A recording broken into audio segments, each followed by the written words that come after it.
Welcome to the Audiation in the Wild podcast with your hosts, Bo Talifer and Eric Rasmussen.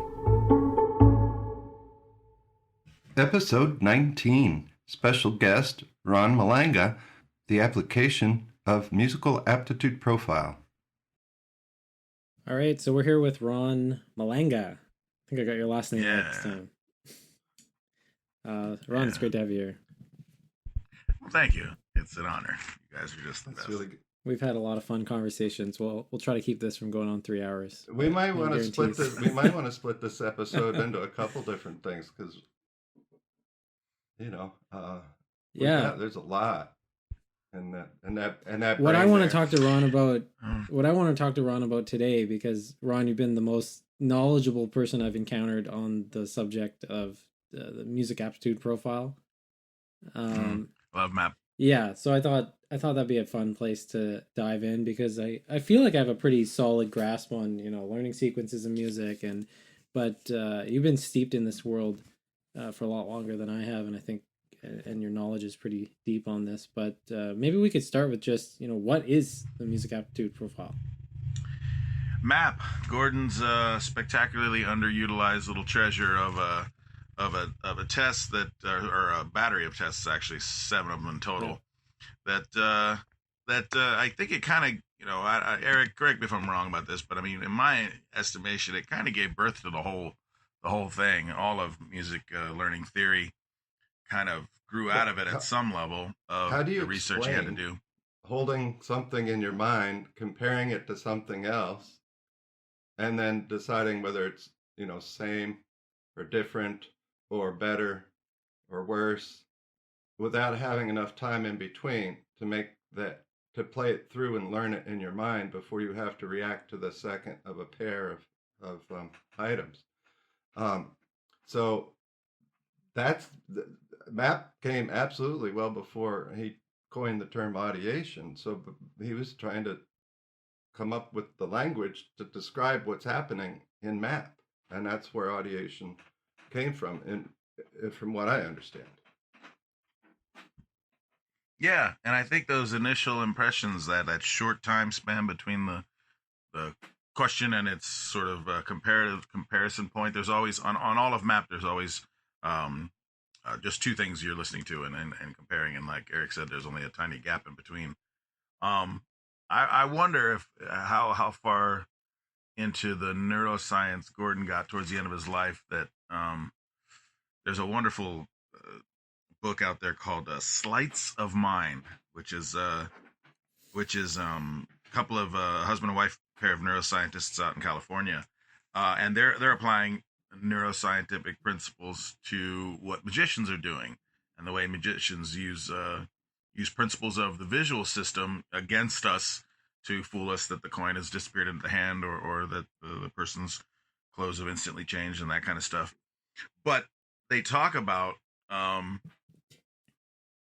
that neuroscientists in general agree on the following: perceive, contextualize, extract, retain, compare. That sequence of events in the brain seems to be fairly universal for getting sensory data to be turned into something that can be useful as actual information. Does sensate come before perceive? Yes. Yeah. You can put other slices in between there. Sensate would be before perceive, definitely. You can almost say that the discriminatory and distinguishing sides of what oral would be are a precursor to the contextualization side of things, but they all agree on that one.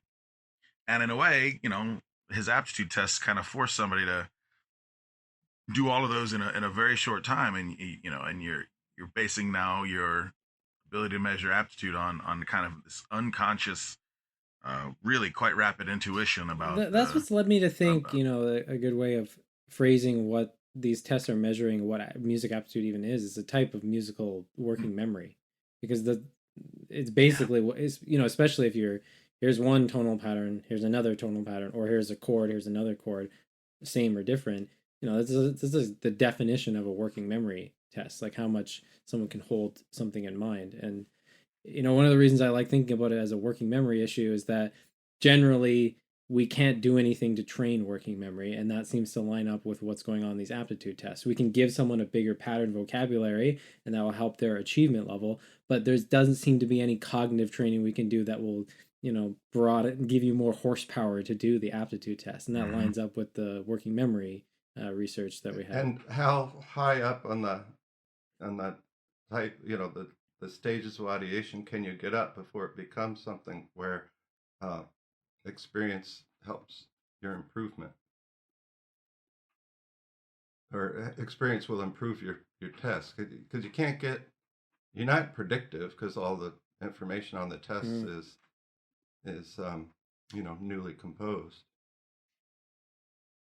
It's been fun for me to think about how this. I've brought this up on the podcast before, but thinking about how chess players function with, the everyone in the personal development community and a lot of teachers have heard this, that chess players are largely not actually computing while they're playing chess games. They're using stored knowledge of existing chess games, and it shows up as intuition for them.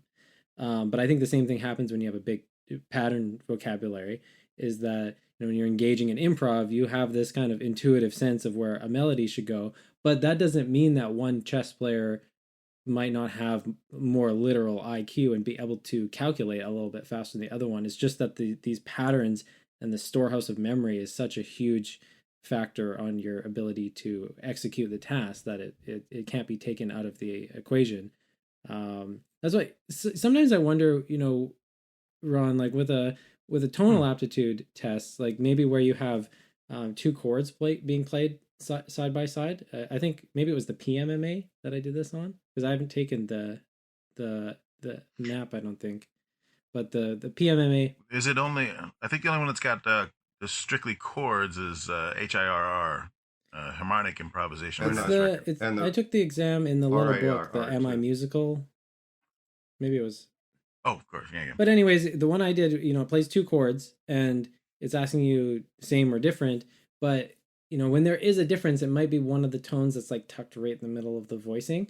And I wonder how many times when we give something like that to I guess not even a young student, it could be an adult even, they're not it's not that they can't discriminate between the two, it's just for that moment their attention wasn't fixating on the actual tone that changed. They might be like, for some reason they're just listening to the upper voice and they have the aptitude and the bandwidth to discriminate. They're just not paying attention to the axis the discrimination should be on. I guess that's why Mm-hmm. it's valid. It's useful to have a ton of questions in a test and not just Yep. several. But I wouldn't be Yep. surprised if that happens at times. Yeah, and I've often had students say to me when because I violate one of the fundamental rules of aptitude testing, and I tell my students what they scored. And I do it gently, and I do it with as much self-deprecation as possible about my low balance aptitude on map and average tonal aptitude and all that, and how good can you be?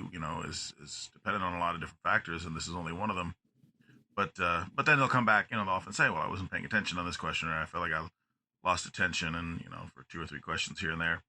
And I'll redo tests with kids anytime they want to, but I've often found that I think that's kind of baked into the test as well too. It's just that my musical mind fatigues while I'm listening to the balance subtest very quickly. It's just, that's enough of that. And I think your mind will take a break without your permission. As recently I'm sipping coffee right now. There's way too much blood in my coffee stream today, being a weekend. Um, and try to keep the kids keeping their attention on things. I think it's kind of baked into how accurate these tests are in terms The, of longitudinal predictive validity. This Anyway, is a funny because question, but do we know if caffeine or other stimulants like stimulants that are used to treat ADHD can improve scores on aptitude tests? no idea, well, none Because whatsoever. I know I have a decent tonal aptitude. It's probably, I think it's on the higher end, but when I'm quite caffeinated, it feels like my discriminating power is a touch stronger than normal. I think there'd be an ethical gray area in creating those studies, but Maybe I not like the though. We possibility could of it. take groups of kids that have ADHD that are already taking stimulants and give them tonal aptitude tests, and have a natural sample of people that are doing that. All right. Um, Uh, I wanted to. So you brought up a couple times that there are seven main batteries. There's seven batteries of tests. So what are these different areas? I think a lot of people are going to be familiar with the tonal and general rhythm, but I think it gets more specific than that. Yeah, the test is more granular, more diagnostic, more atomistic. I think is the psychological term that was partially in vogue when he wrote them. Melody, harmony, tempo, meter, phrasing, balance, and style are the names of the seven tests. The first four, in my experience, using them for 20 odd years, I view those as the data gathering side of music in terms of just the sheer raw data of patterns and how fast the brain processes them.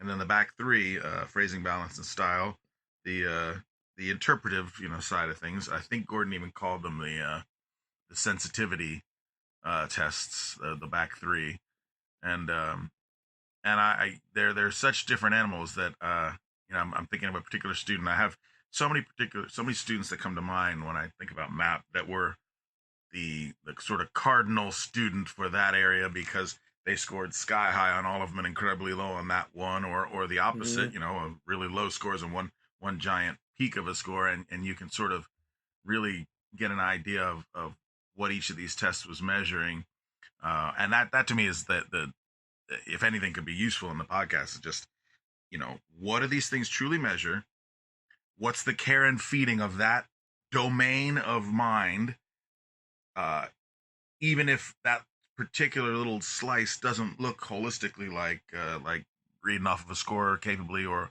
singing in tune or improvising over a chord set of chord changes. What are the mental modules doing in the head, sort of separately but kind of concurrently, that on the outside looks like fully fledged musicianship. Yeah. That part's the interesting part for me. Can you zoom in enough on how each kid's brain works, or and the various speeds within each one. I almost viewing it like what do they call a three-legged race? You tie two legs together of a person, and two different The people, and sports they say, go as fast. yeah, yeah. Yeah, but this is a seven-legged race. We're tying seven. And you're going to teach Ron Malanga at my slowest aptitude speed, and the balance subtest, and we're probably not having this conversation. So like you Balance said, there's an being interesting part of this where you can see students that have everything maybe be high except one area, and you can really see what yeah, happens to a musician in that yeah. area. And you I brought up don't I don't balance. have I don't have a I don't have a perfect kid in my head for each one of the seven tests, Yeah. but I've got some pretty perfect kids in them for a few of those tests. Might even be worth talking about, and we'll decide whether we'll say the names out I loud or want to not. ask you about this Oh, balance. I want to ask you about this balance yeah, test because I think a lot of MLT. I mean, a lot of people listening to this podcast are going to be MLT literate already. I think it's yep, it's it's that type of yeah, podcast. We're not explaining how learning sequences and music works. We're kind of assuming you understand the bulk of that book by the time you're listening to this. But this balance test is not something that's really spoken about much in the book. And I was surprised the last time we spoke, you described how much of an influence this has on improv skill, I think it's huge. I think which I found there's a really researcher out interesting. there. Yeah. Yeah, there's a researcher out there that whose work I respect immensely. His name is Aniruddha Patel. Wrote a book called "Music, Language, and the Yeah. Brain," and there his I hope I get this right. Shared SSRIH, I believe. Shared syntactical resource integration hypothesis. Woo! Yeah. He where he talks about um that the music and language being different representational aspects are stored in different places in the brain. The representation of a noun or verb that I can come up with on the fly, or a tone pattern or rhythm pattern, those are stored separately, but the resources needed to create syntactically organized sentences like I'm striving to do, or syntactically organized music like a good improviser can, Mm. that the tools that do that are shared, and indeed, if you read the research, I mean, it is spectacularly compelling that this shouldn't even be called the shared syntactical resource integration hypothesis anymore, because the research is so fabulously done. They do all these wonderful studies where you're listening, you're reading something, and you're tapping a space bar to move on. Each word that you're reading is or phrase that you're reading is attached to a little Bach chord, kind of a little harmonic chorale going on. And then when you reach a certain point, it throws in a wrong chord, so to speak, something that doesn't fit the tonality, and they want to measure whether that musical syntactic goof messes with the brain in terms of language, and then they do the reverse where the chords work but the words semantically don't. And when it's a syntactical issue, they interfere with each other massively. When it's semantic, no interference whatsoever. So again, if that Or I'm isn't enough assuming it would be compelling evidence very to me, it would be very satisfying. You know, you get to the end of a sentence and there's a period. Word ends with sentence ends with a word and there's a period. You want to hear a tonic chord there, or the resolution yeah, of a phrase at that time too. yeah. But they've also kind of Yeah. there's been multiple studies. I just described in very vague terms one, but they've done sort of all of the sort of follow ups that would then say, okay, what if it's that, and just as you said, what if it's just expectation of resolution? So they've put the syntactic anomaly in the middle of a sentence, at the beginning, at the ends. Mm-hmm. It really, really, it's really fun stuff. Okay, so for me, I always then called the balance subtest, even my youngest students that would ever take it, fourth graders, Mm-hmm. I always called it the claw, as in the little game where there's little buckets and little bucket full of dolls and things, and you got that little, you put the money in, and you got to control that little claw to grab, Very to reach flaccid down claw. and grab. Yeah, Yeah. yeah, yeah, yeah. Not Well, this time. you went to the same, you went to the same childhood places that I did. Yeah. Yeah, but that that tool in the mind that allows me to hopefully grab words and put them in some kind of order that makes linguistic sense, looks like it's the same tool that or tools, same processes that does this for music. And I've often noticed that students who score really, really highly on balance, whether they're improvisers or not yet, and I'm thinking of one particular student who got he got a perfect score in fourth grade. He was the first fourth grader that I'd ever seen get a perfect score on balance, which is a 30 out of 30. And they speak quite differently than I do. I think in large splatters, and my mind will travel from one of those splatters to another without any sense of urgency about concision. Everything is relevant, everything is fascinating, and you just wander around aimlessly. My improvisations sound exactly the same. It's not like I lack ideas. It seems I lack the ability to maintain a kind of laser-like focus on whatever the fundamental idea of idea is. Yeah. Whatever that is, and then Gordon would say audia, musical ideas. Yeah. And so these kids, 201, I've even begun to have conversations with my students, try to get to know them before they get to the balance subtest.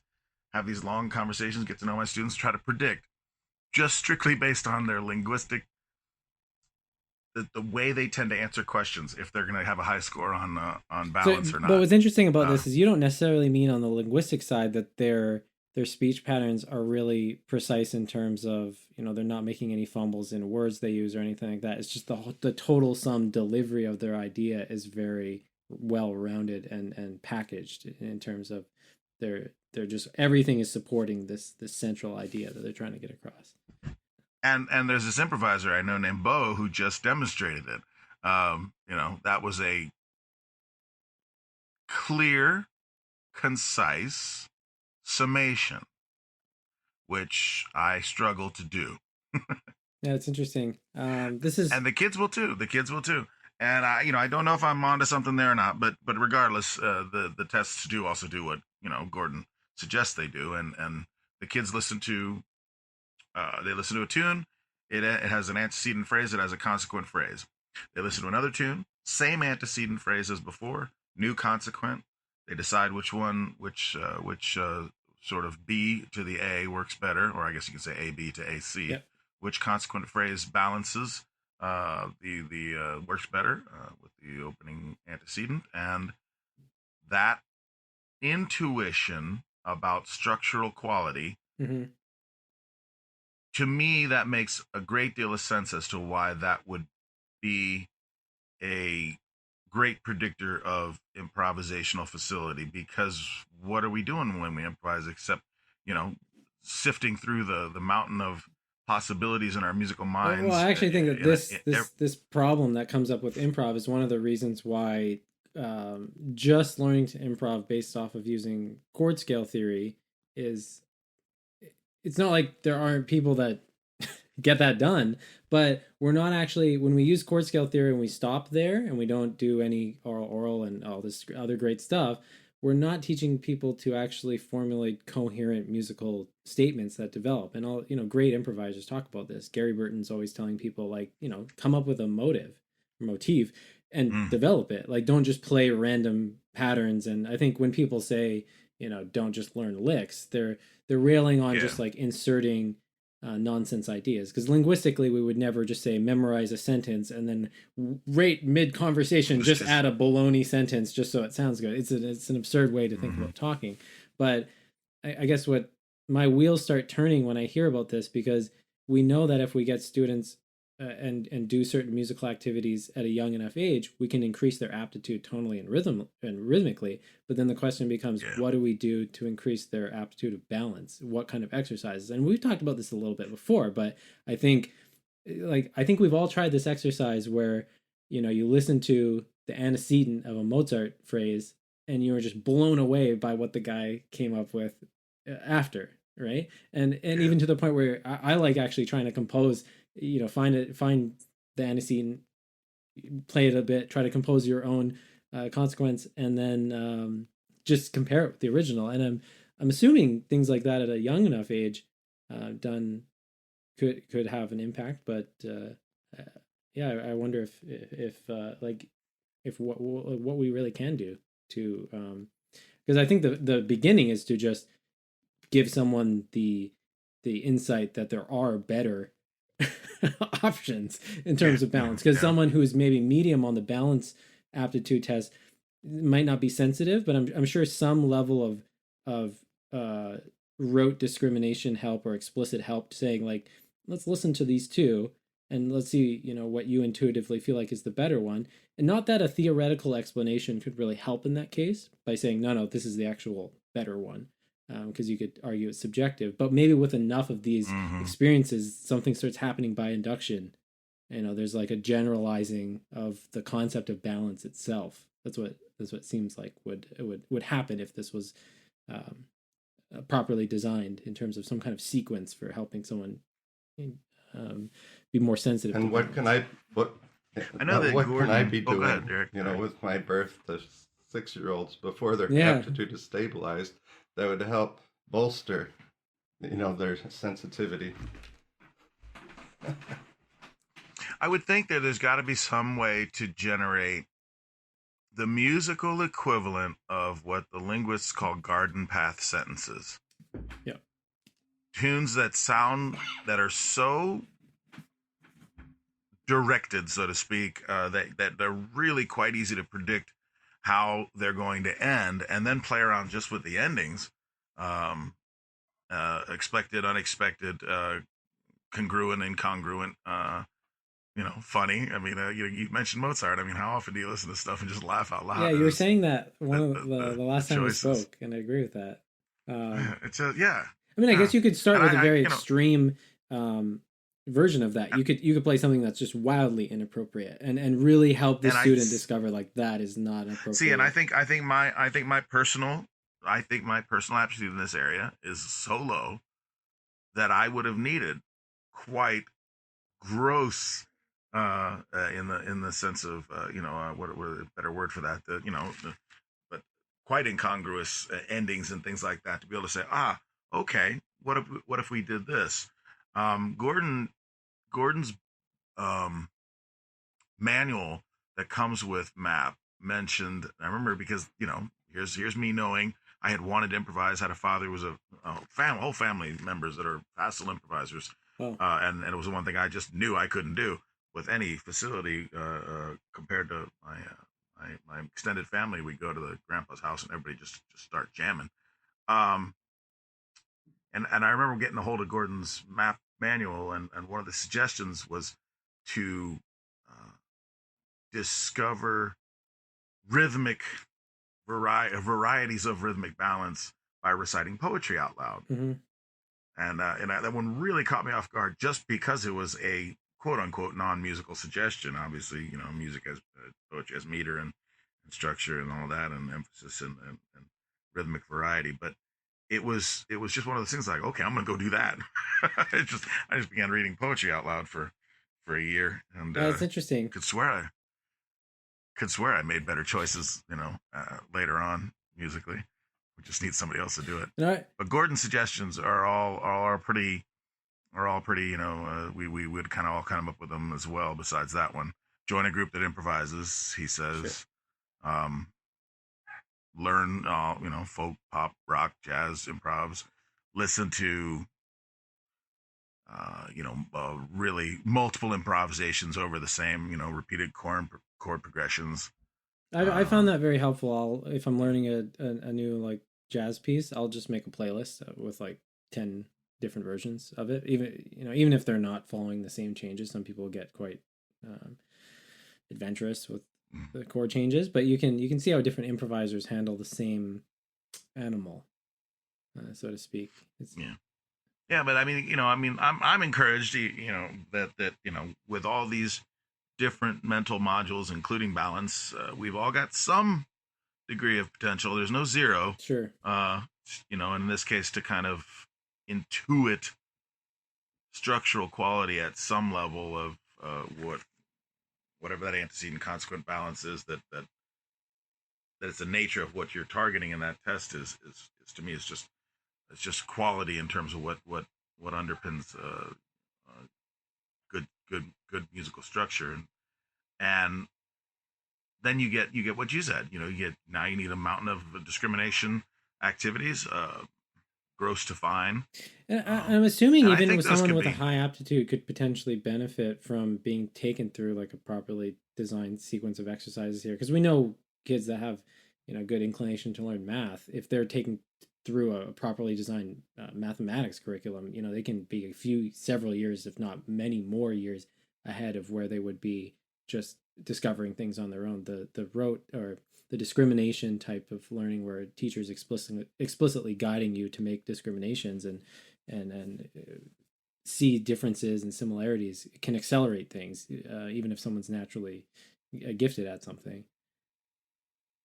I've not had the opportunity to do it, but I've actually considered quite often using map balance after using it as an aptitude test, and then coming back to it and giving kids just the antecedent phrases for a while of each of them without any of the consequent phrases, and let's go compose our own endings to each of them. Let's go start improvising around and playing around with what could follow. Then listen to both of them, and the less good and the better. There's never a what anyone would term some kind of artistic perfection in these, and I don't think Gordon was striving for Sure. that. But there are some that are there would be a way to sequence the 30 questions of balance into an order, because there are some that are so very obvious, that are more quote unquote, as I said before, garden path kind of musical sentences.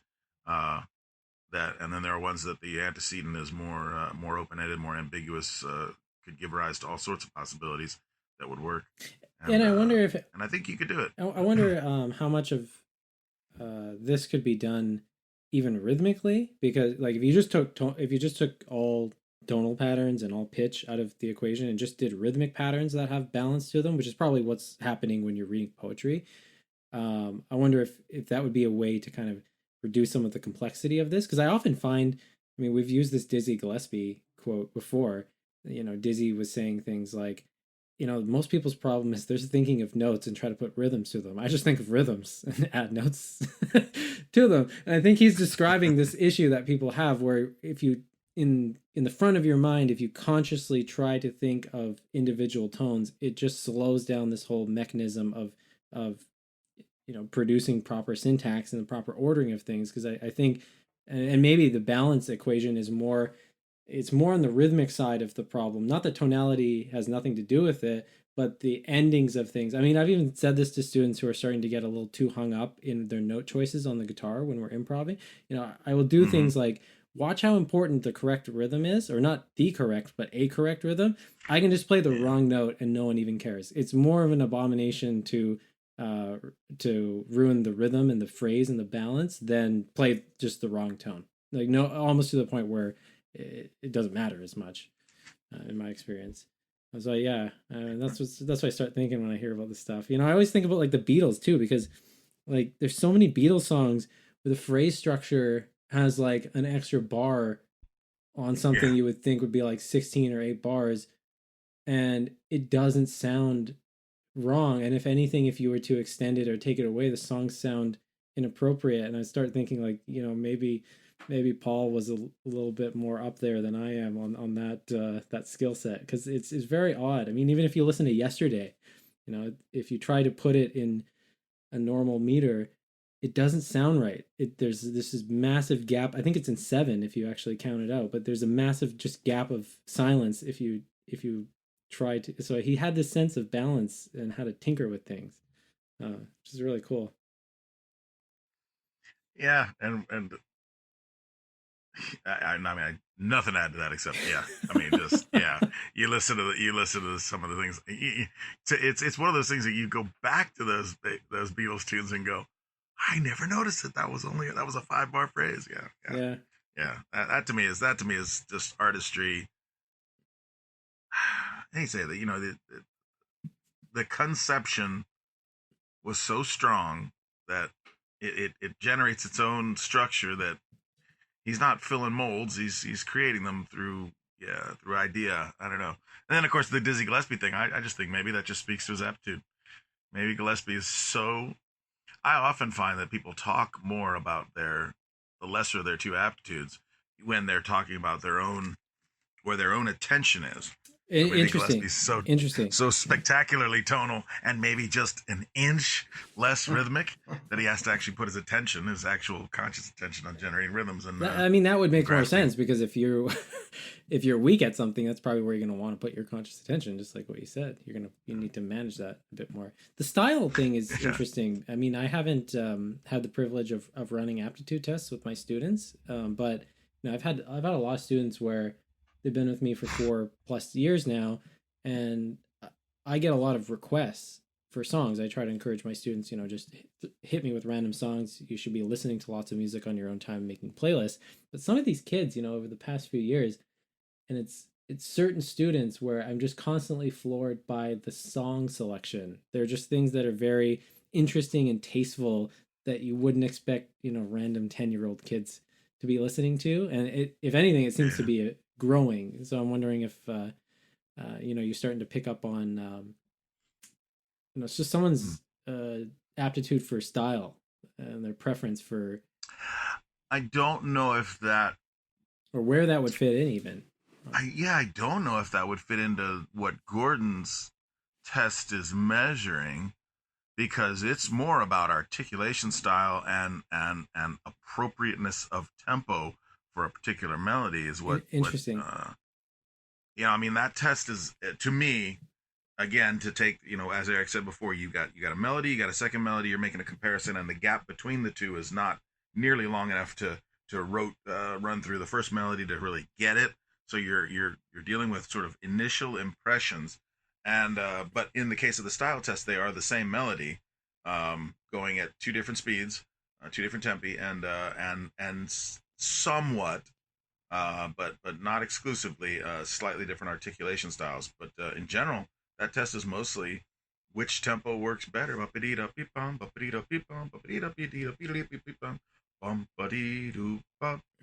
Where both where neither tempo is terribly on the nose expressive, and you're making a judgment call that way. So I don't think that would Interesting. really speak as much to what you just mentioned about sort of comparative musical styles and finding the really interesting nuggets Yeah, the within style any test is particular musical misnamed. In style. fact, balance is too. Really, they're all Yeah. Oh, misnamed. they're all they're all Yeah. Okay. they're That's all yeah. That's misnamed at some interesting then. level. I view each test. I have like my own little mental markers for what we're really measuring. And Gordon said that he said the names were conveniences.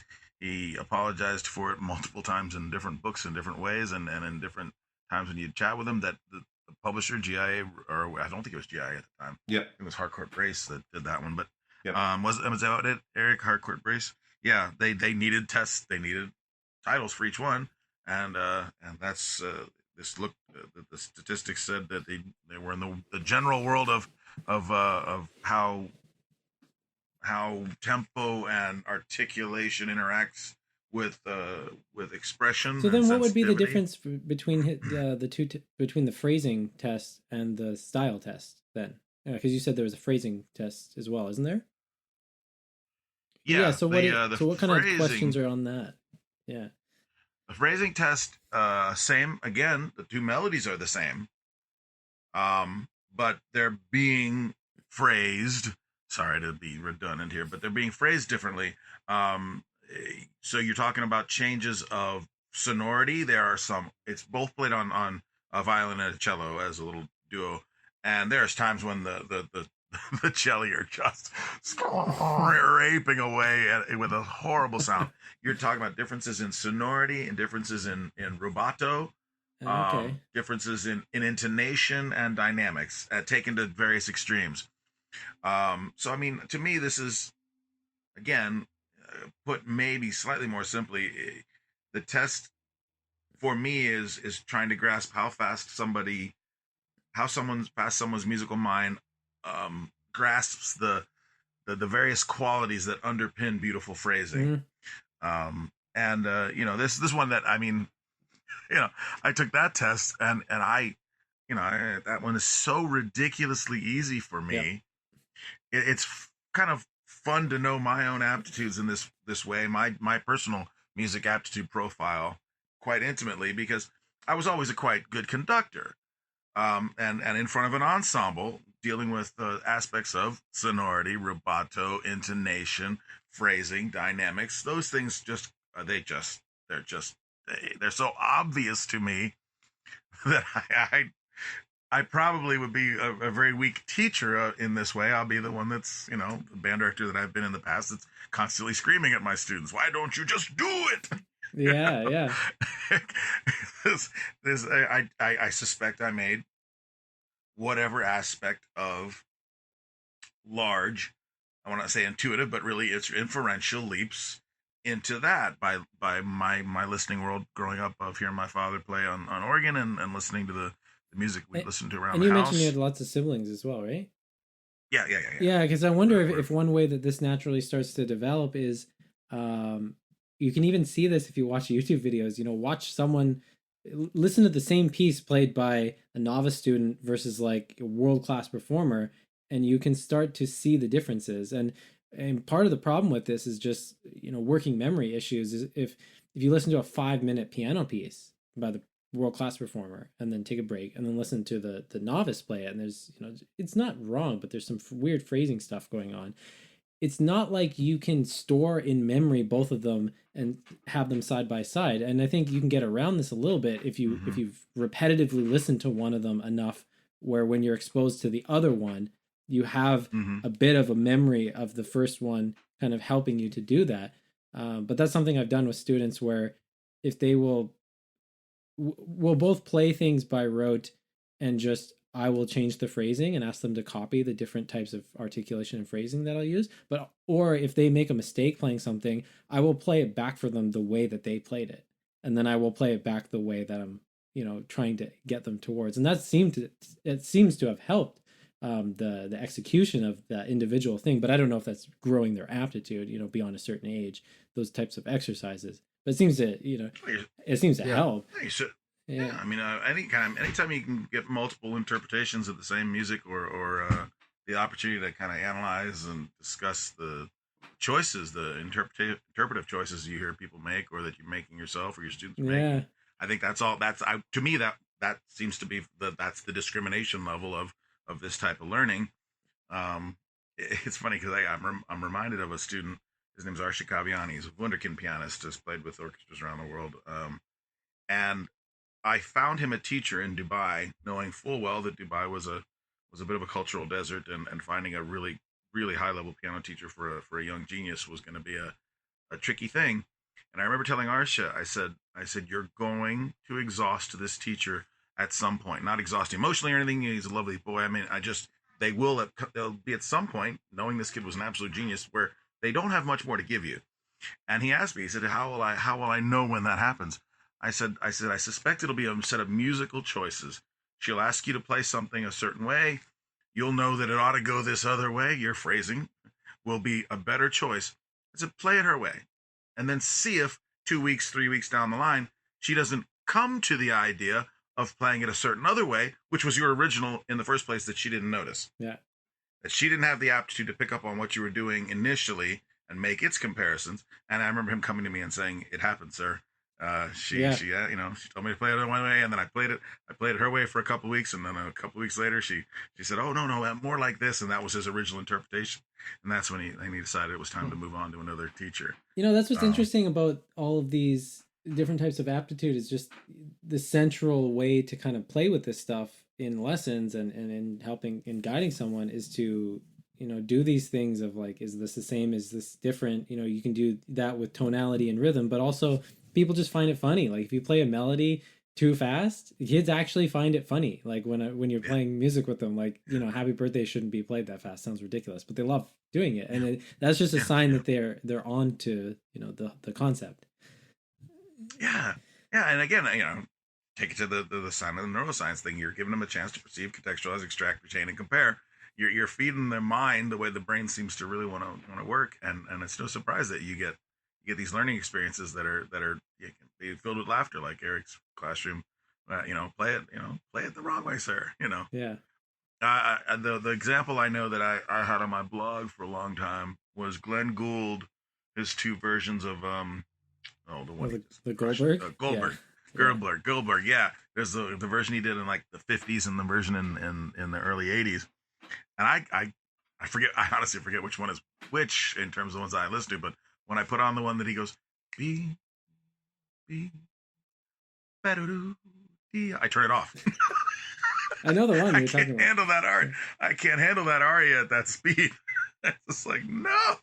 Yeah, he does. He takes a lot of liberties with. I mean, he's known for playing Bach, but sometimes I get a kick out of the speeds. I mean, even the C major prelude from the Well-Tempered Clavier.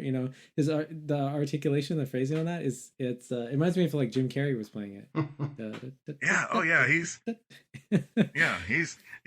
Somehow he's playing a harpsichord while he's playing piano all the time. He's interesting. Like I was listening to Glenn Gould. I had a classical music just on iTunes. I just had a like classical radio on, and I was just it was just random. I didn't know what was coming on, and two notes in to this piano piece, that's Glenn Gould, and then I checked. It's Gould. I checked, and I was like, yeah. So that's amazing that he has that. He is. Yeah, he has his own just sound world. Yeah. Yeah. Oh, that's amazing. I mean, so that's the big sensitivity three. Balance, phrasing, balance, and style in that order on the tests. And I have always found that the composite score of that sensitivity mark, you'll find your artists. I had somebody use a phrase with me once: autists versus artists, and there's a boy whose birthday was literally today, so his face came up on his former student that's just turned 22 today, and his face came up on my Facebook scroll, and he's autistic, and he just crushed the first 4 tests of MAP, the ones that I view as the data gathering side of things, and then he was absolutely crushed by the back 3, the sensitivity ones. What does your mind do interpretively and artistically and combinatorially, so to speak, recombining these various elements to be artistic, and woo, low aptitude there. Yep, which is So super interesting. And I find oh, this interesting as a teacher because I think whether you're a band director or instrumental teacher, however you teach, it's very easy, I think, center your lessons, even for an MLT teacher who's not doing decoding and stuff like that, but to center your lessons around things that are very detail oriented, like the rhythm patterns, the tonal patterns, and to not be spending enough time working on these stylistic and phrasing issues and these articulation issues. I mean, that's one of the things I love about Paul Harris. You know, he just brings that to people's attention. Like yeah, a quarter of your yeah. lesson should be dealing with character, and another quarter just sound production and quality. And I think that's if you take lessons with amazing musicians, those are the things often they're pointing out to you in your lesson. um, Wrong notes and all that kind of stuff is part of it, but the bigger picture is often not given enough time. Paul has in his simultaneous learning book, he has this wonderful diagram of all these overlapping and intersecting aspects of music. Yeah. And it's funny because I had created one of those of my own based strictly on Gordon's Big Seven. What is the overlap? What is the cognitive overlap of the balance brain with the tempo brain? Okay. What does that sliver look like? And then if you add in just the phrasing brain to that, and so I have this like sort of intersecting set of circles on a wall in my music room that is just there to strictly remind me to do and strive to do as much as possible. What you just said is to not miss out, because you've got kids who, wow, man, while you're on that tonal pattern, you stay there too long, in the way an Yeah. MLT teacher That. might do. And I've been certainly guilty of it as I was learning MLT, and I value those experiences, but sort of beginning to transcend them and get out of um, really strict LSAs in particular. And like a student comes to mind. Or even wear your own She's the hobby lowest horses, right? scoring Like, student I've ever had on the tempo tests. okay. Um, Her mom just sent me via Facebook Messenger a little thing announcing that she was selected to be one of the few students singing at the closing of the Dubai Expo 2020. And I know the person that was doing the selection, this person would not have selected this young lady based on her disability. She has a very significant disability in the basal ganglia, and so she has the motor problems that often go with that. Hmm. When I first met this young lady, and when mom was just an unbelievably, just it's lovely to think about this mom on Mother's Day because she's just amazing. And I talked to her about aspects of what the tempo test measured, and how I believe it really is fundamentally just measuring our body, brain's ability to to gather in fluidity, kinesthetic feelings of flow that underpin look like all aspects of rhythm. And I told her, I said, when I can get, I almost said the girl's name and I probably shouldn't, Yeah. but I love her so much. We'll call her Kay right now. If I can get Kay to move with, that's the first initial, not Kay. If I can get her to move in flowing ways as she's seated on the floor, it's probably going to take, I thought it'd take about a year and a half, whereas most kids it took about 2 months to see this kind of fluidity that I knew, all right, now they're flowing enough that as they shift their body weight, they'll start to have real tempo happening. And so with this movement sort of disorder that she had, I believe it's um what they call it, Brady kinesia, I think they call it. But anyway, once she was able to move fluidly, all of the other aptitudes, which were already high, began to manifest. She wasn't singing in tune, she wasn't breathing well enough to even create phrases and everything. And I just think of that as like, as a marker of that if holistically, if our musical mind has to have all these musical plates spinning concurrently, and one of those is just fundamentally weak, you could end up with a kid who's non-musical. I almost think about myself. If my Hmm. picturing music aptitudes, if my dent had been anywhere else except in balance, traditional music education didn't care whether I could improvise or not. So, everything else worked just fine. you Sure. know, and we got her to move. We got her to, and now she's singing in this Expo 2020 thing, and it's just a joy to know, that that map could be that diagnostic and useful uh, for a kid. Yeah, There's a that one makes couple me smile. points that I want to go back to. One is, you know, they 60 Minutes had an episode with a musical genius, but he couldn't tie his own Mm. shoes, and emotional, Is it the is it, yeah, blind, and yeah, yeah, Piano yeah, Kid? yeah. Yeah, I recall this You one know, too. he took, Yeah, yeah, artist versus exactly. So artists. they asked him to play any tune in any style. All he had to have heard the tune was once, and he would play it. Now, if you go and listen to it, it's nothing that you'd ever Right. want to listen to in your life. It just Yes, lacked I completely everything agree. that I want. And you know, he played like Art Yeah. Tatum. Well, he mimicked the style beautifully, but it's Right. a pure imitation, and nothing could suggest more that he's lacking in the three sensitivities or two, or who knows, Mm. or all of them. That's one thing. Yeah. The other thing that's been alluded to in this conversation a little bit, and I'm fascinated. I just sit here and be quiet because I just let you two guys go off. This is so wonderful to be an audience member at some level, because my kids cut off before I can give a map, you know. Um, but Mm. so I haven't gotten into the practical experience of you know of administering the test and getting into the nitty gritty of how my kids are learning, because I just basically focused on my tonal rhythm, harmonic, you know, and expressive development in their bodies, and listening to all kinds of varieties and all that stuff. But if you did all these kinds of activities, once the kids have taken musical aptitude profile and you're working hard to develop, you know, one uh, or the other, they go back and take the test, their scores aren't changing no matter how much Right. Mm. work they do. There's no, like, there, Mm. Yep. it's the definition of stabilized music aptitude. But now with the new Yeah. neuroscience research, it's like there is a lot of, you know, new growth that can be produced in the last 10, 15 years. uh, More of this kind of research comes out where you know that the brain can generate its new neuronal pathways and like that. And I'm curious if there, you know, if we could do the same amount of research, it's like impossible, that Gordon did, and really investigate some of these questions that come up between, like, Mm. what, you know, what do you do for this kid, what do you do for that kid, and what we're doing is not raising their level of aptitude, or can it, is it still possible? I mean, it's a,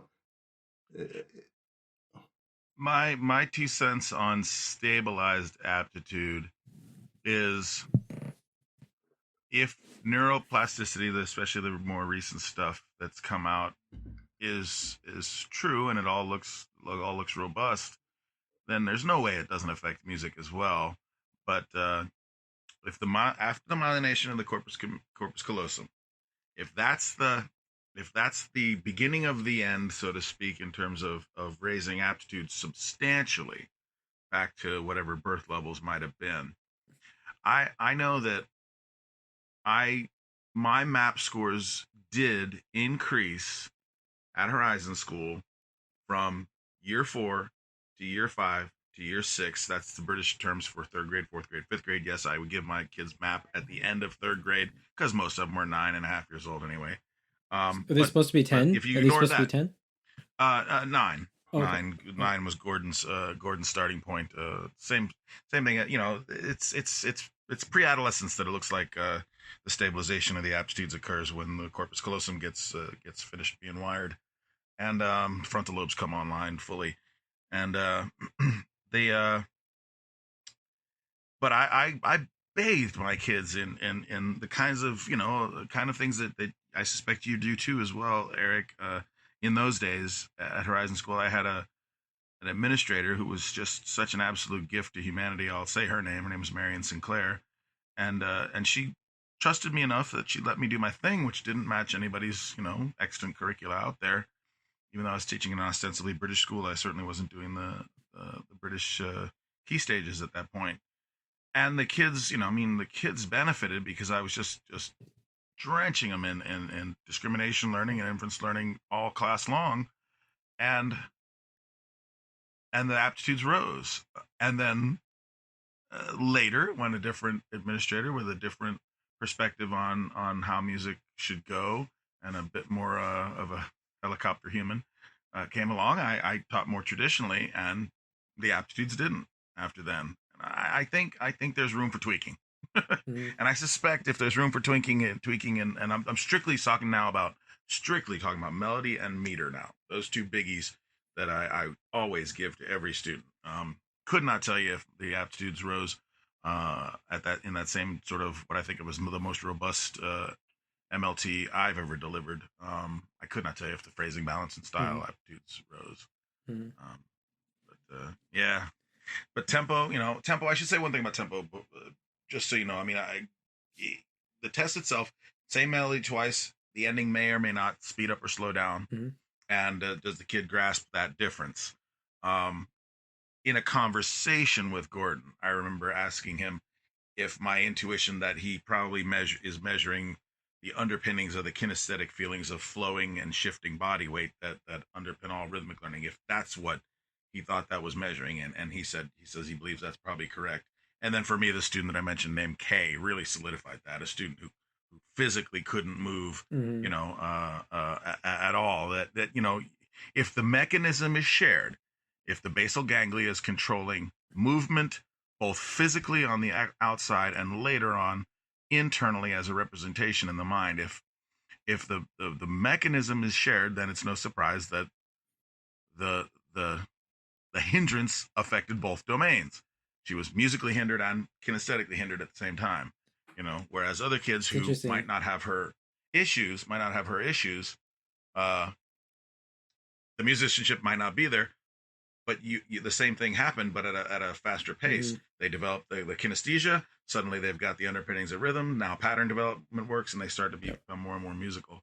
So I just tell my kids, you just got to move like a more, move it as much flow as possible, like a more relaxed, calmer Stevie Wonder. You It's know, and I used, one thing I I was used to see thinking my about. I was working on some classical guitar pieces last week, and I don't know why this round of pieces that I'm working on, like every one of them has some kind of, it's rubato the whole way through, or some intense rallentandos or yeah, ritardandos. And I noticed, like, when you stretch the tempo, you can, and even just put blatant pauses in the music, you can feel that, conceptually you can feel that the macro beat is being delayed, but kinesthetically you also can feel like it's armed, like I'm waiting to pounce on this next macro beat, even though you're pausing. And it's funny how that works, how the mind can, even though you straight up pause a melody, you're still retaining, it's armed, so to speak, like the next part is coming up next with the fermata. Yeah.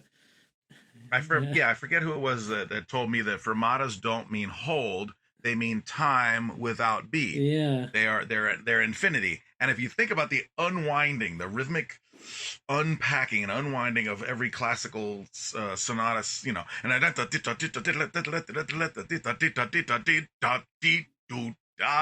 it literally unpacks itself from rhythmic pattern to microbeat to macrobeat to fermata, which is time without beat. And so I think it really is. It's going backwards through. I almost view it as going backwards through the growth patterns of rhythm. It's an inversion of the growth patterns of rhythm. Kid doesn't feel flow. Her beats are likely to be shunted around and unsteady. If the beats are unsteady, then the micro beats and the overall meter doesn't have a nice crisp network. If that network isn't established, then the patterns on top of it don't quite Totally. work. And so here's all these classical composers going from pattern to microbeat to macrobeat to me to what the tempo aptitude is measuring, to flow, Hmm.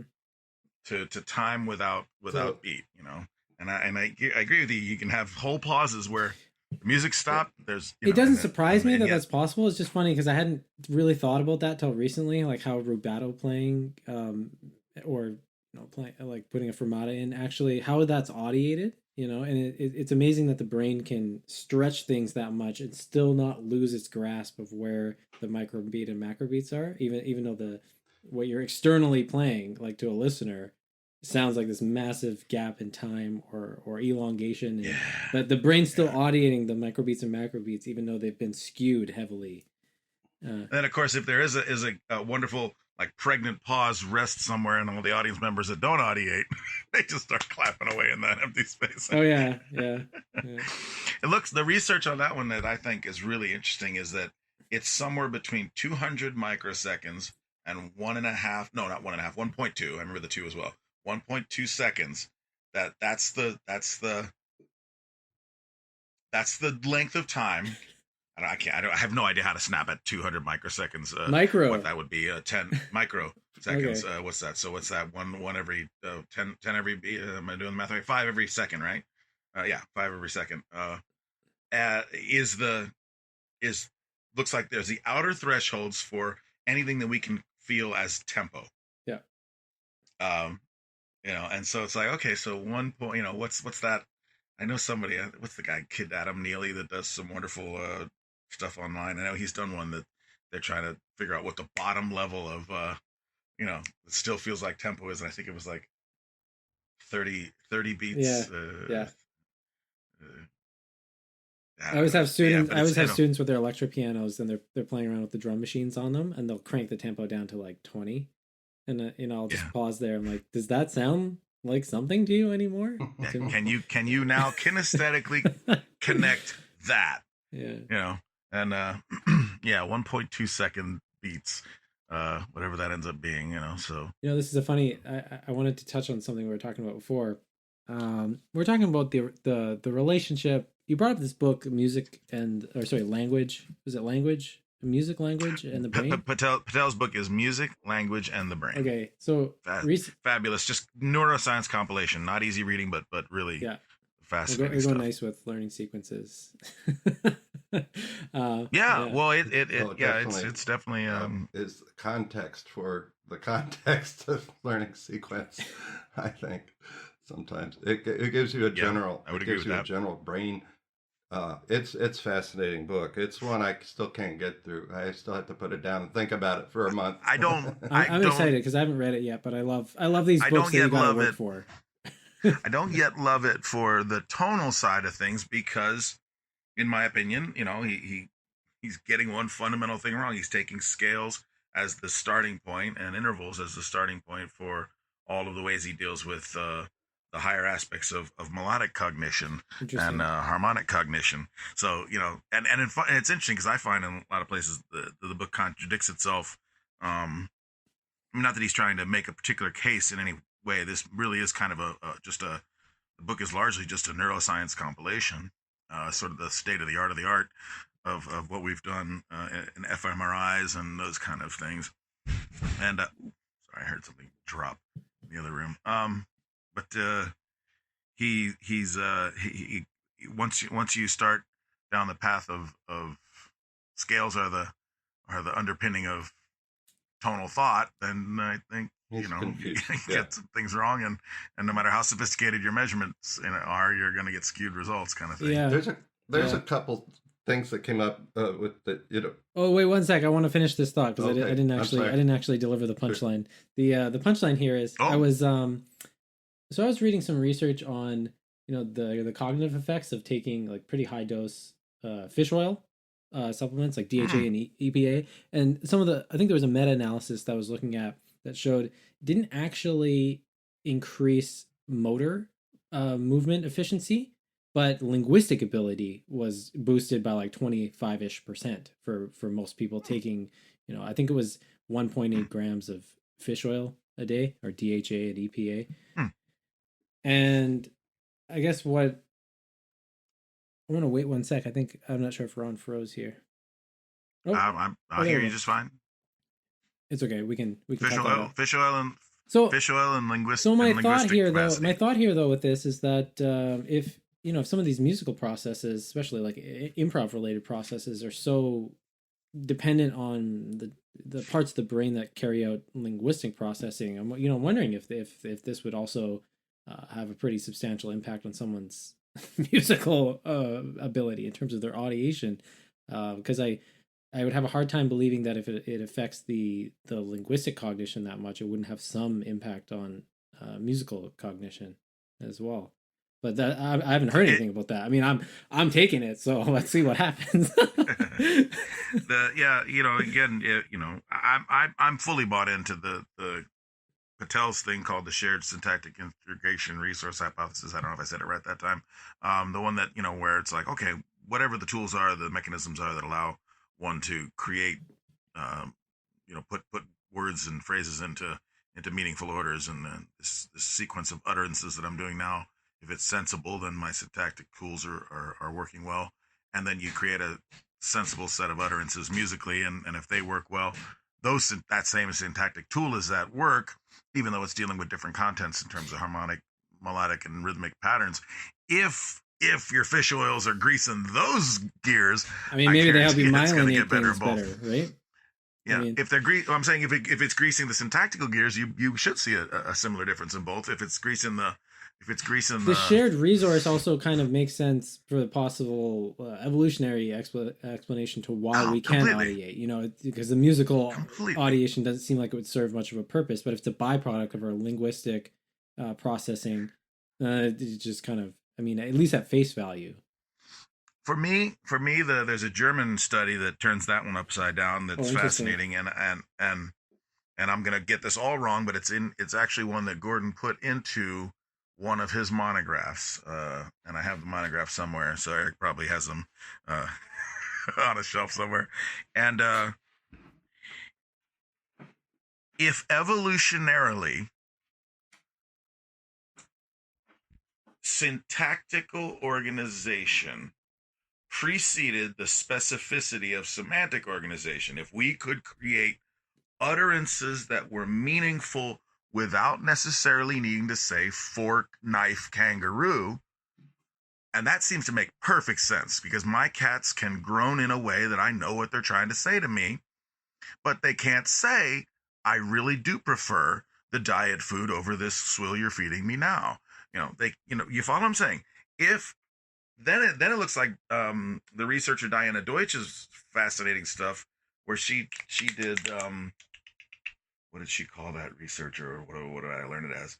Oh, she called it the speech, or at least I knew it as the speech to song illusion.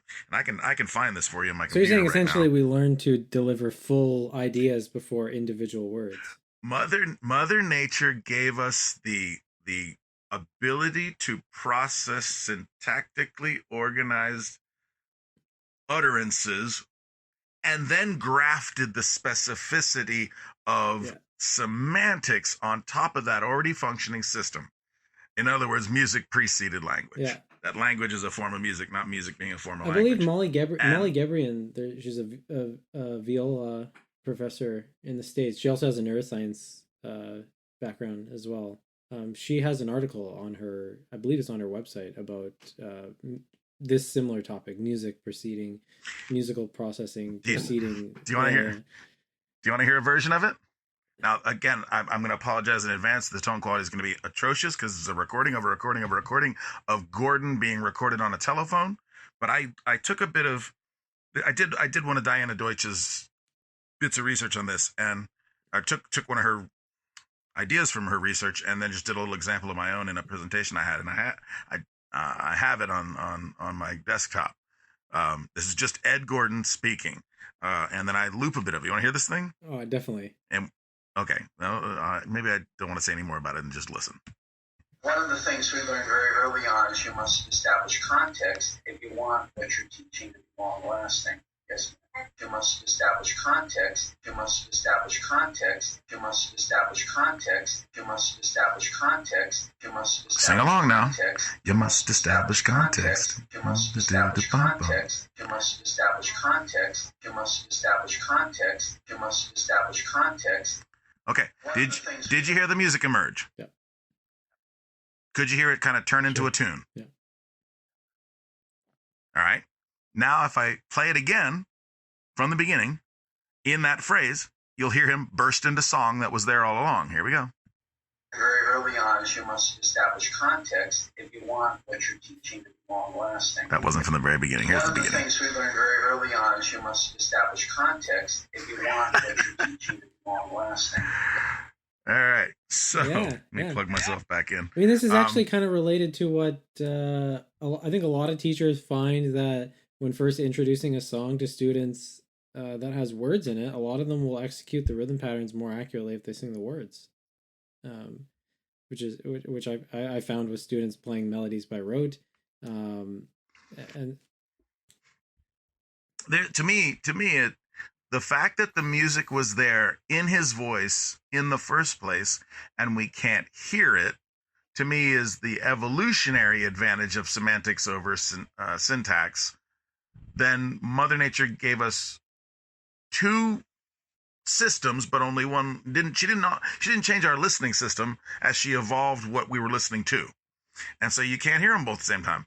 Can I play you one more? oh, This is obviously you can cut them out if you choose not to. This is I gave a presentation in Dubai called Sci-Fest Dubai, and I was one of the speakers for this thing. And this was my boss's boss. I purposely counted up the stages of who rules who, and he's his name is Dr. Abdullah Karam. He was the head of the Knowledge and Human Development Authority in Dubai, which essentially runs the boss of all the schools. And he was speaking at the World Summit on Education, and again, I just grabbed a bit of his speech, recorded it, and then took a chunk and looped it. And then you hear this music emerge that was always there in the first place, but we can't hear it because our brain can't deal with words and language at the same time. Of course, Gordon, in one of his very early books, talked about how music and language are nested in the brain and all tangled up. And he's I think Diana Deutsch's research with this kind of speech to song illusion. You can do this with any extemporaneous speech of your own, as long as it has vocal character, as long as someone's speaking the way I tend to always speak, my voice is up and down, up and down, up and down. As long as it has contour of some kind, there's music happening moment by moment in our speech that we can't hear, and for a variety of reasons. And one of the chief ones is that it looks like our semantic tool overtook our syntactic tool. So anyway, listen to this guy. A friend of mine who is a brain scientist always tell me to find new questions. Start asking new questions for you to find the unused answer somewhere. That is very good for you because it makes you curious. Find new questions. Find new questions. Find new Go ahead and questions. sing along. Find new questions. Find new questions. Find new. So I'll go back to the beginning. And a good friend of mine who is a brain scientist always tell me to find new questions. Start asking new questions for you. to me, as you hear this person burst into song in the middle of their speech, but the music was there all the time. And if that's not like at least the beginnings of the end of this idea that we're not all somehow musical to begin with, and maybe we just don't hear it. This also reminds me of some of the issues when you learn to speak a foreign language and your accents aren't correct. It's basically like the proper, like if I say I went to the store, da, da, da, da, da. I'm feeling a macro beat at a part in my sentence, but if I say I went to the store, the macro beat is at a different part in the sentence, and then what words are now part of microbeats changes, and that's really how the music is kind of organized. And I think when we learn to speak a foreign language and we don't have that kind of intuitive sense of where a macro beat should be in our speech, we don't sound correct when we speak, because we're putting accents on there's different customs in different languages, obviously, but we're basically putting macro beats in the wrong places, and people look at us like we're crazy because it doesn't make sense. The linguistics call that the linguists, I think, call that the prosodic hierarchy, that goes right from the pronunciation of each individual, what do they call them, morpheme, phoneme, phoneme. into the words, into the phrases, into the overall utterance. And to me, that actually sits right dead center with the phrasing test. And this one, I got to be very careful, because again, I scored really, really high on the phrasing test, and I tend to speak very expressively and constantly emphasizing and de-emphasizing words, and I think my voice has a lot of dynamic contrasts. Sure, And yeah. I've noticed that people that score really low on the phrasing test, they tend to talk a little bit like my middle school 7th grade algebra teacher, who I did love mathematics until I got into her class. Now, as it was just absolute monotone. And I wish I can go back and give her the phrasing It's funny too when subtest you and hear find out people if talk that have this kind of sense of phrasing linguistically. They often will be like doing some kind of body movement where their point. I'm doing oh it right now. Like the points will line up. You'll be punching and jabbing where the accents of your speech are supposed to line up too. So it's really, yeah, it's interesting that a lot of what Gordon's talking about, it exists just within speech, not even within musicians. People yeah. talking, get their body into it when they're making. Yeah. Yeah. How do you get us Italians to stop talking? Make us sit on our hands. Yeah. Joke. But like I mean, like the old phrase for that one was that I learned was, I thought you would drive to Chicago, and I thought you would drive to Chicago. You emphasize the you, and of course it's, why am I behind the wheel? I thought you would drive to Chicago. I thought you would drive to Chicago. You emphasize the drive, and suddenly it's like, why are we walking? I thought you would drive to Chicago. What are we doing here in South Bend? Kind of thing, and the just the phraseology, just the emphasis, just as you say, just where you put the verbal macro beat, Yeah, yeah. changes the meaning fundamentally. And for me, that to me is just absolutely what phrasing is all about. Is are you expressing the idea in terms of your own comprehension of it? The opposite example comes to mind is me doing the Pledge of Allegiance when I was a little kid. I had no idea what I was saying. The American Pledge of Allegiance. I pledge allegiance to the flag of the United States of America and to the republic for which it stands, one nation under God, indivisible, with liberty. But as we learned it in kindergarten, it was just kind of a set of barking in sequence utterances. It took me a long time to be able to figure out what the heck I was talking about. And I think all of this stuff, if all of these aspects are shared, or at least many of these aspects are shared between language and music, you think of Gordon's skill sequence, and you're talking about all the ways they overlap. Listen, culturate, just attempt, compare, think, vocalize, construct, grow a vocabulary, read, write, type, text. I mean, to me, all you great self-taught instrumentalists, you're tone texting. You know, nobody taught me how to text on my telephone. The screen didn't match what I was thinking, and I taught my muscles a more accurate dance. The self-taught musicians, the instrument didn't match what they were audiating, and they taught their muscles a more accurate dance. And I mean, I think there's just so much overlap, and you'll dig it in Anirudh Patel's book.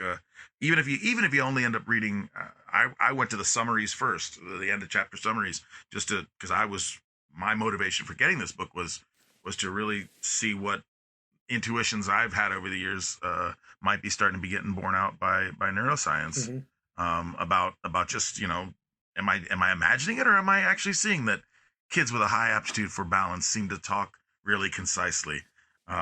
Those of us with a higher aptitude for phrasing also speak like hyperactive chimpanzees occasionally. Yeah, I find that really that's really thought provoking. One of the I was sharing this example with Eric, but one of the things I've done with students to kind of make them at least subtly aware of this when I'm teaching like a melody by rote, especially if it's a newer student. We might do a melody by rote, and there might be a few repeated notes in a row. And at this point, I'm not explaining what's going on with tonal patterns or rhythm patterns or any of that. But they ask me like, how many C's did you just play, or how many whatever did you just play?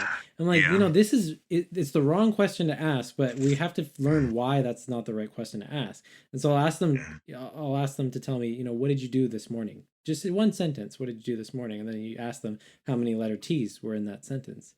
And I found you have to do this depending on how old the kids are. It might be inappropriate, but at a certain age, I think giving a student that insight is really worth the time spent the 2 minutes to do that, because they should be learning, what audiation kind of is. Not, you don't want to go overboard with the theoretical of what audiation is. You kind of have to teach them what it is while they're learning to audiate, obviously. But I really think that that's useful, so they start having, the experience of knowing what the whole game plan is. Ron, I know you've even kind of used that pyramid of the learning sequence, and explicitly shown students, if I'm not mistaken, like where they are, like are they, and the components in the system itself.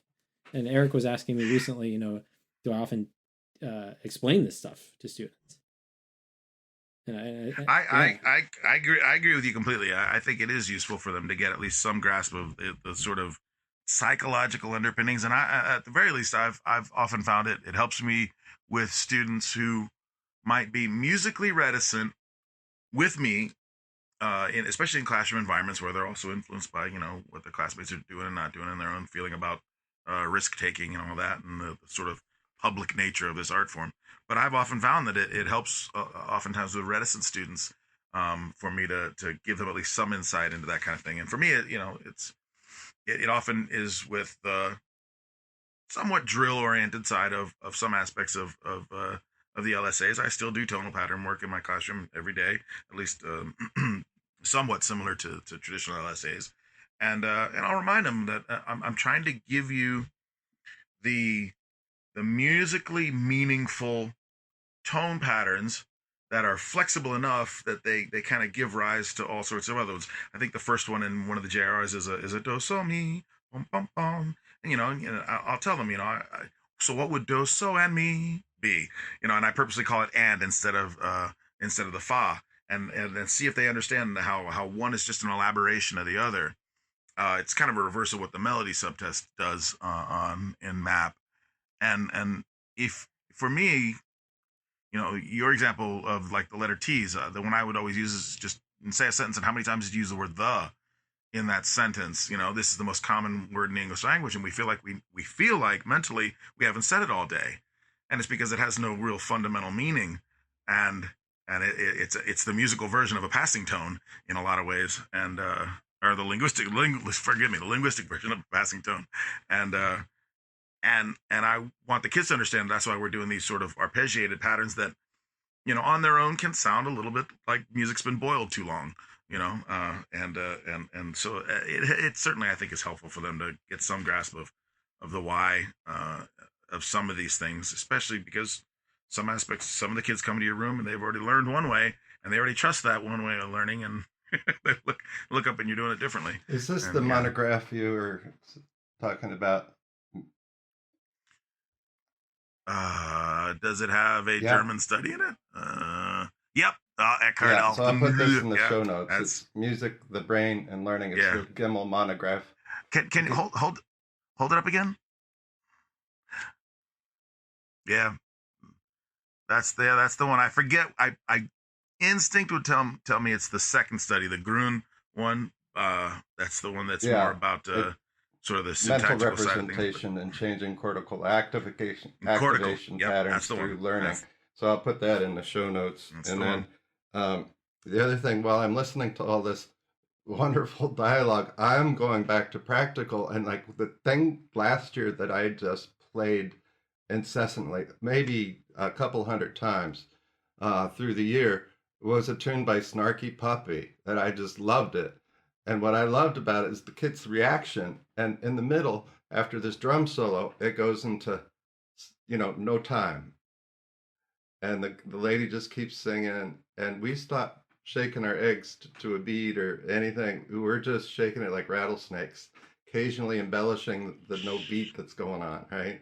And the kids love that. And then it gets back up to tempo, after a few seconds of this absolutely stop in movement, except the movement is there internally, and every time I come back, I know where that beat's coming right back in, because it doesn't really leave. So that beat underlies the silence forever, even when there's no time.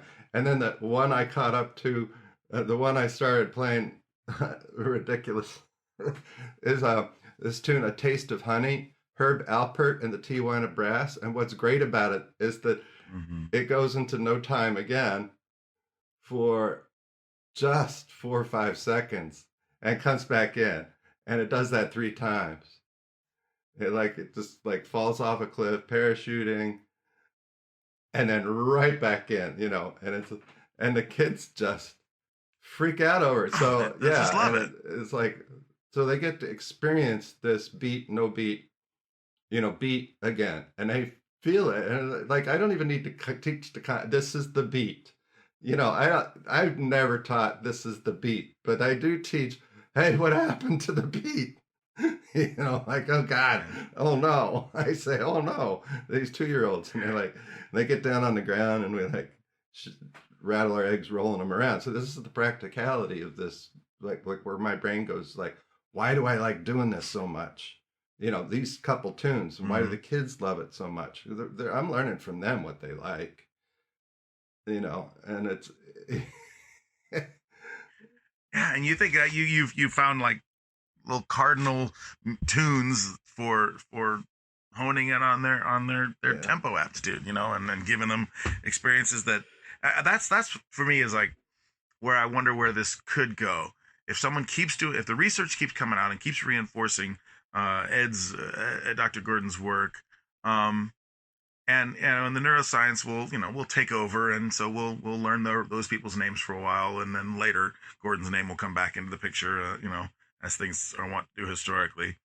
But along the way, do we then develop the greater curriculum that teaches beat through its absence and its presence, and teaches phrasing through its gross to fine, and teaches meter through physicality of I use for meter I often use early experiences. I use Berta Berta by Branford Marsalis.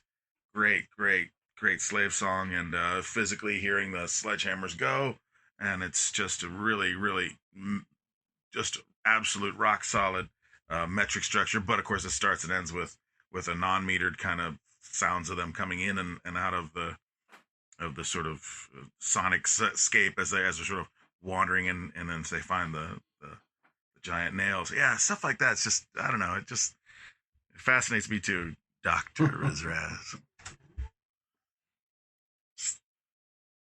How long since you've seen one of those? Hold on, we need to. We're doing a bit of house cleaning, gentlemen. I thought, yeah. Give me a call later.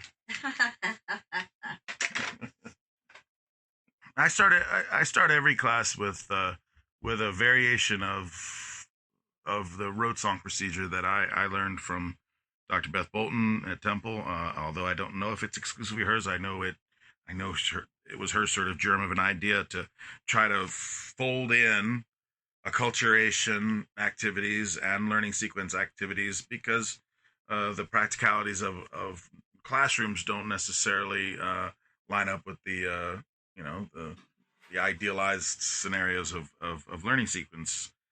So for me, it's a whole activity that will have some tonal patterns involved in it, and we'll have some solfege, whether they're ready or not. We'll have rhythmic patterns involved and rhythmic solfege, just kind of going back and forth between the tune and the whole and the parts. And then I will do after that what I nickname my skill snapshot, and that's me doing literally just one tone pattern per kid, very quickly around the room.